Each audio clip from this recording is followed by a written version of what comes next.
hay tụi bụi ferry à cái mẹ cái tụi này hiền mar bọt hiền in lòng tay lắm bọc ạ cái đó này nè cái hạ cái hay thì hiền tại phần hạ cái tầm khóc mấy mar bọt hiền phần này chứ hi à phur thấy bóc xe motor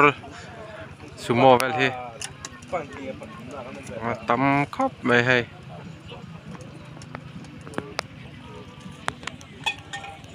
thì hiền lòng tay lắm bọc trong cái cái về lệ ta thì hiền hay hiền ra lệ lắm cái đó ta hay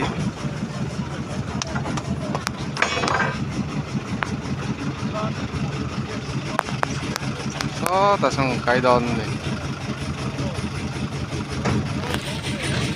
hiền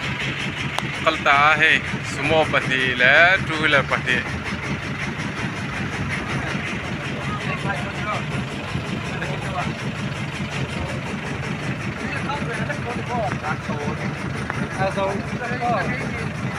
buông về khóc vậy thì anh ơi cắt phi lồng té thì tiền chơi giật thì gần roi junior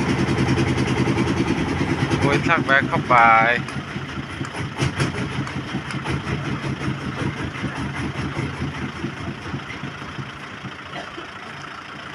thì hai bên cái đè ha thì nhớ lần lại là bằng cái lệ to hay anh lát tắm khóc vậy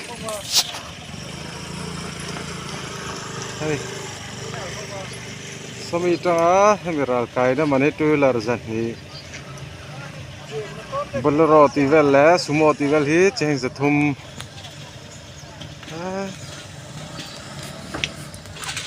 hay thì nông cái về lệ ta